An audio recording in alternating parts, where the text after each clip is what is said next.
Hi everyone. So welcome back. In this lecture, we sort of continue to talk about AI agents, and in this lecture, we're going to focus on sort of best practices for working with AI agents. And you can think of this sort of as a high-level understanding of sort of the best practices working with agents and sort of how they work under the hood. So in this lecture, we're going to look at OpenClaw, which is a very popular agent framework, and by sort of looking at how OpenClaw works, we sort of understand important abstractions and best practices when working with agents. And OpenClaw is sort of a repo that's become very popular and sort of the most common sort of system for building agents. And the reason why is because it's open source and it's very extendable. So people come up with sort of clever ways of using this, and basically you can run it on your computer and you connect it to some open AI provider for an LLM, and then you sort of off to the races to build things and try things out. And then you connect it to different things. You can take it for your email, you connect it to your calendar, or sort of any other sources through building skills and other things. And then sort of you can have this as your sort of personal assistant that sort of helps you run your life. And this is very powerful. So we're going to sort of look into this and how it works, and sort of understand better why this sort of project became popular. And first of all, I would say that this right now is the most popular open source repo of all time on GitHub, with more than 300,000 stars. And this is very impressive, also in such a short time. And this sort of also shows like how important open source is. So open source is sort of the idea that we sort of share how code sort of works freely. And you can think of this sort of with OpenClaw, since the implementation is open, we can sort of all look together, okay, how did this person sort of solve these technical problems in building an agent? And for OpenClaw, we know all those solutions, right? Because it's open source. So everything about how it works, you can look at the code on GitHub and say, okay, how did we solve this technical problem? And those solutions are already online. And so you sort of can copy them or use the project to sort of understand technically how it works.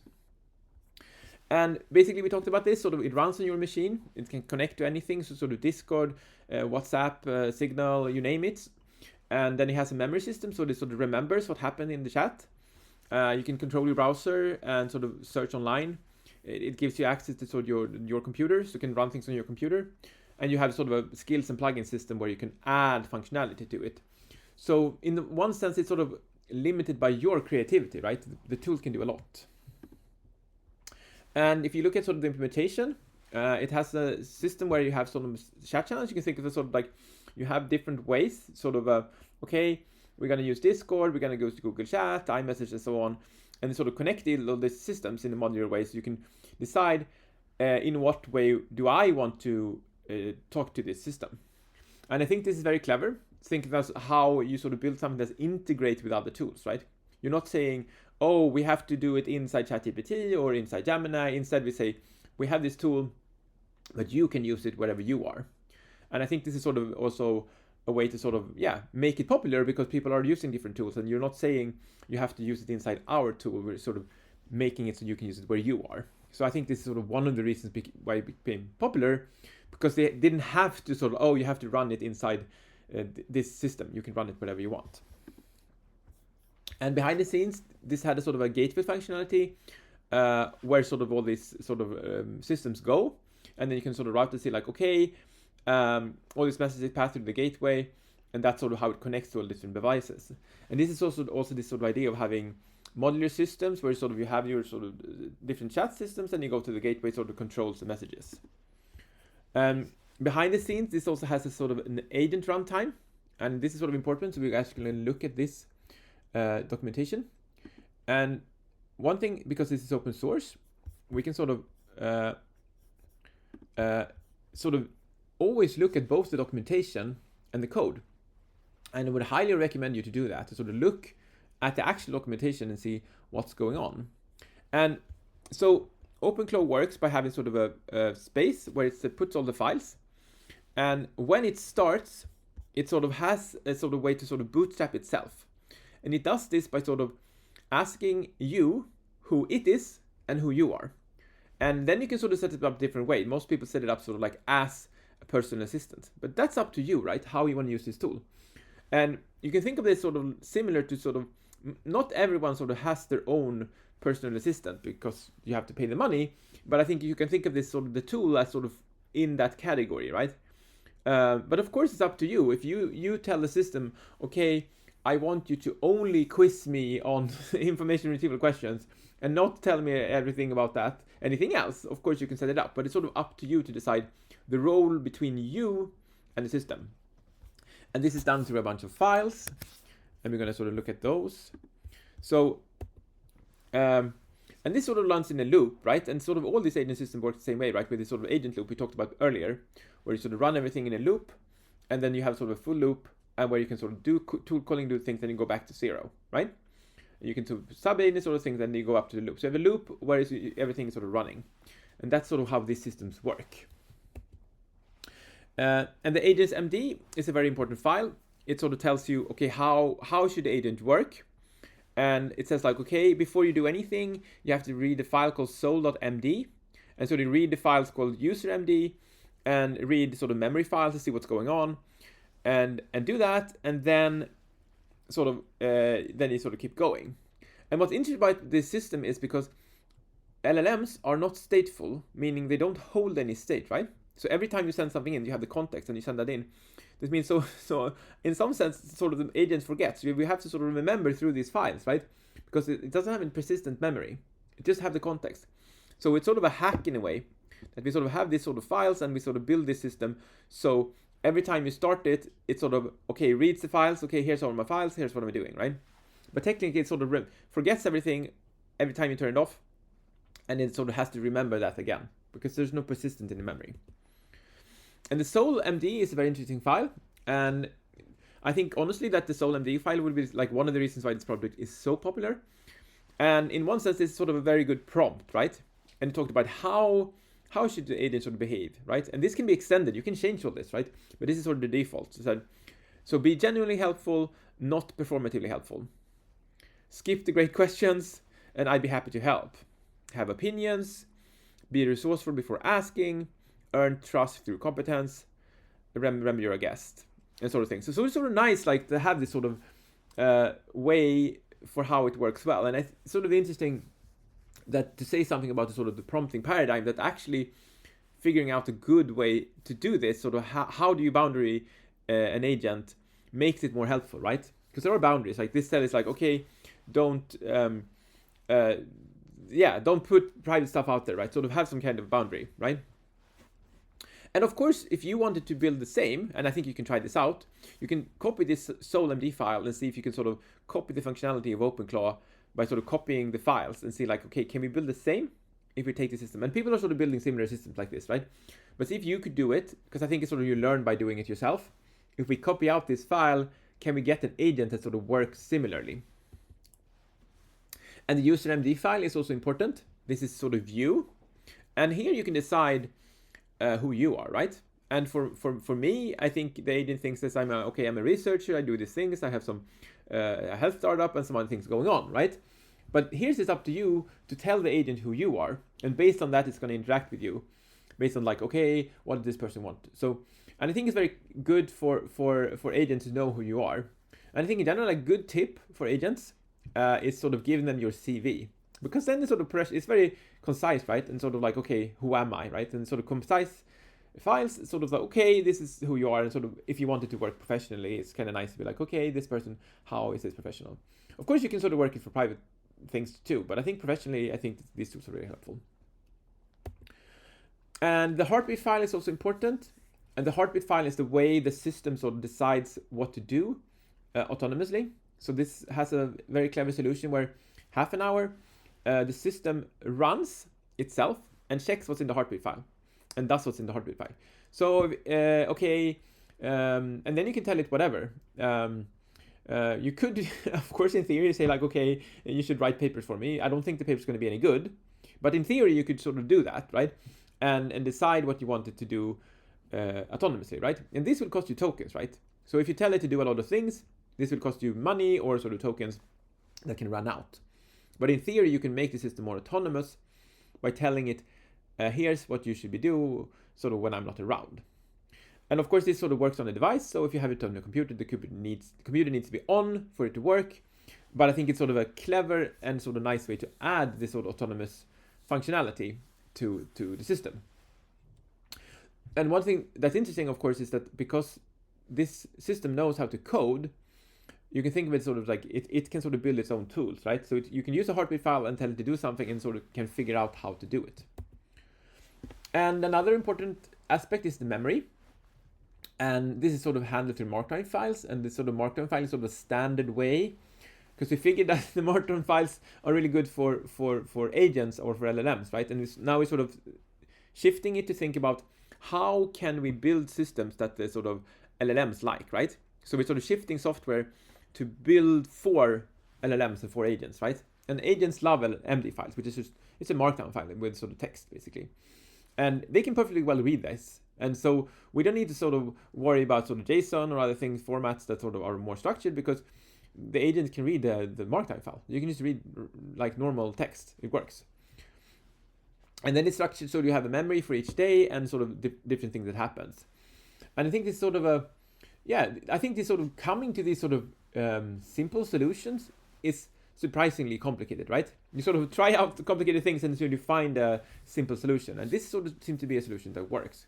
And behind the scenes, there's sort of different ways for it to handle this memory, sort of can search it through different systems like RAG and other sort of search systems. So there are some cleverness to it, but basically it is sort of this Markdown file, sort of the core of the memory of the agent. Right? And sort of we talked about context a lot before. And of course, in the context is sort of what we send to the agent, right? And then you sort of have the system prompt and sort of the history and sort of tool calls and results. And you think about this, so we talked about it earlier, that sort of, since the context is sort of what we have, it's sort of our maximum budget to work with the LLM, right? So for the system, the project is, okay, how can we fit things into this context to make this useful, right? And as long as we're working with LLMs, this is going to be our problem. And so for this system, it sort of looks at, okay, here's what I need to fit in for it to work, right? And there's sort of a trade-off here, of course, with how much functionality do we want for what price, right? Because tokens cost money. So you want as much functionality per token as possible, right? And sort of agents, as we talked before, is sort of more expensive than just calling ChatGPT. It takes more tokens, but it also has more functionality. And sort of the trade-off is then, of course, what viable work is worth to do with an agent. And depends on, of course, the price of the tokens. But over time, more work will become worthy where you're like, oh, it's worth to just give the agent to work. And there's some important software abstraction that I would like to talk about, so that's sort of relevant to the system, and sort of modularity, autonomy, memory, and personalization are sort of things I'm going to talk about. And I think modularity, if you only understand one software abstraction and you've done it well, I think you will be an excellent software engineer. And that's the idea of modularity. And that's the idea that when you're building software, you want software that does one thing well. Okay? You don't want it to do a million things. Do one thing well. And then that thing does its thing. And if it breaks, then you know, okay, this little box broke, right? And here in the system, I think OpenClaw is modular in different ways, right? But I think a very good example of modularity inside agents are tools and skills, right? So a tool can be, you're calling a web system, right? And you say, okay, here's, I want you to search information online. And then it can be modular, so you decide what tool should I use for going online. And then you can have different solutions, but it's sort of like the agent knows I can search online. And the tool has different implementations, but basically it promises the agent, I'm going to give you back information from the internet, right? And you can build different implementations of this sort of modular web tool. And that sort of gives back information to that. And the web tool only does that. It doesn't do something else. It doesn't do anything clever with it. It takes the web information and it gives it back to the agent. And if you build things in different ways, in this way, the sort of code keeps itself clean enough for you to work with, and you can sort of extend it.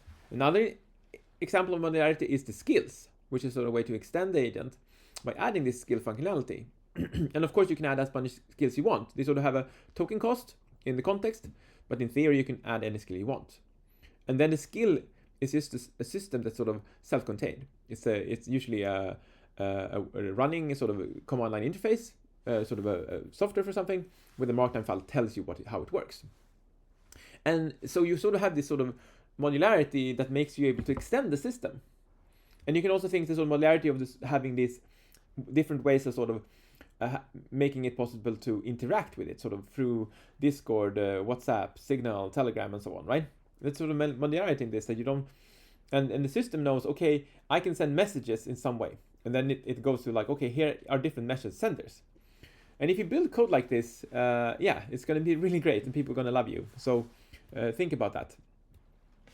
And yeah, there's some sort of things talking about sort of separation of concerns, low coupling. There's not too much between these systems. There's sort of high cohesion, and sort of the things inside the model belongs together, and the sort of clear interface, sort of how these systems interact with each other. So that's sort of a key way to think about software. And modular software sort of, yeah, works really well. So if you build a skill, you can use it, someone else can use it, you can sort of trade it around, it's sort of self-contained. And sort of a package sort of works the same way, it does this thing. And this type of software, you can think of it sort of that software that is modular also becomes more popular because it works better, right? So it's sort of in evolution of software, the modular software works well. So an autonomy is sort of different concept, and thinking like how much do the agent do things on its own? And over time, I think the system will become more autonomous, and sort of like, okay, you don't have to sort of babysit it, right? You sort of just tell it to do something and it goes out and does this.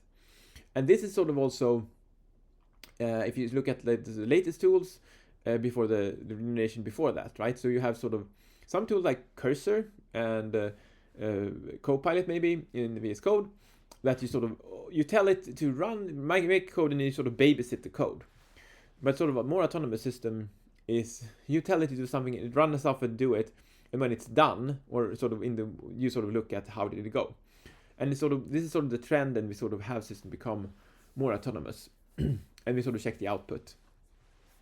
Yeah, and I think this trend is going to keep going, so we're going to have more and more autonomous systems that can do more and more. Yeah, we talked about this sort of memory. It's very important to have sort of memory. And I think one way to think about this is you have this sort of working memory, which is the context of the agent, and the sort of episodic memory, which is sort of the sort of memory files. And you can think of a sort of procedural memory, like how we sort of learn how to ride the bikes is like procedural memory. That's sort of the skills and action, right? This is sort of it is a type of memory, but it's sort of different. Like, so you can sort of store stuff in memory, what you know, but you sort of have also procedural memory of actions, things you can do. And I think it's sort of clever here to think about this. Of course, we can use the abstractions we have for how these systems work. We are a working system. So we can sort of like, okay, we have procedural memory, we have episodic memory, and we have working memory. And together, sort of the problem for us also, of course, is like we have limited working memory. So how can we sort of take things in working memory and sort of keep it to the sub memory? And of course, we also have a bunch of systems for remembering stuff. Like we have a calendar, or sort of write things down so we don't forget. And sort of the systems can of course do the same. And so the better the memory the system has, the better context it has, right? And I really think about sort of context as a fundamental challenge, right? And better context becomes better systems. So figure out a better memory system gives you a better agent, right? And I think this is that fundamentally sort of an information retrieval task, right? Of all the information available, what information should we get now for the agent? So I think this sort of is relevant to information retrieval, like how to think about this. That, figuring out the best sort of, the best information to get at each point in time, and this will always be important. And then also think that to sort of know higher threshold for how good this can be. You can sort of always have sort of better precision in sort of a language when you sort of get things right. So this is sort of a working problem on how to get better memory for these agents. And fourth thing is sort of personalization.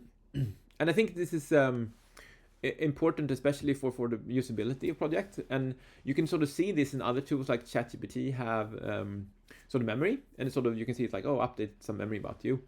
But the problem with this, I would say, is if the memory lives in some system, right? That's sort of okay. an American company, sort of OpenAI or Anthropic or something, they know something about you, or maybe something quite personal, and maybe you're not completely comfortable with that, right? And even in this system, of course, if you have API tokens, you send it off to an agent, but basically your memory files and your personalization stays on device, right? And I think this might be something that people are more comfortable with. That sort of who you are is something it's up to you to decide. And so this works in the same way, where you have sort of files about you, and then you can change them and look at them, right? And I think this system, also the personalization, makes the system more powerful because it's more delightful to use, right? And there's sort of a threshold for when you're working with a system and you feel that the system understands you, right? And you can think of this sort of like if you talk to someone else, another person, sometimes you feel like that they understand you and sometimes you don't. And this might be sort of related to shared experience and other things, but having a system where you at least feel that the system understands you, I would say is arguing it's sort of a context problem, right? That if the way you describe yourself and the way the system understands that well enough works, then you have a sort of, you understand yourself this way, the agent understands the way you describe this, and then you talk together and it feels like it understands you, right? And you can think of this sort of happening with people too, right? That's sort of, they respond in a way where they agree with at least your self-image of you, right? And I think this is helpful to sort of, for in therapy talk about a sort of alliance, that's sort of, okay, you both agree, and this is sort of helpful for working together. Yeah, but of course, there are also challenges with agents. And one is sort of like, the more you use them to do things, the more powerful they get. But of course, they can also make mistakes. So if you allow them to do things, like run code on GitHub, do the thing, they can do things, but there's a risk, right? And you sort of always have this risk capability trade-off. And it's never going to go away, right? So the more you give it access, the more it can do, but there might be risk trade-offs. And I think in general, I think you should sort of a good starting point to think about that you need to check the work of AI agents, right? So you sort of have things you're building with AI agents or with these systems, and you like sort of check the work, right? Is it good enough? And this is like for you and other people.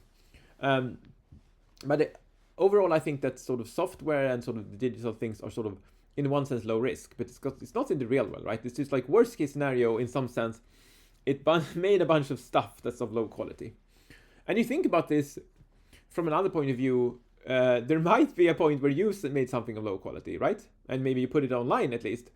And I think people are sort of quite friendly to that. So I don't think it's the end of the world if you put content online that are of low quality.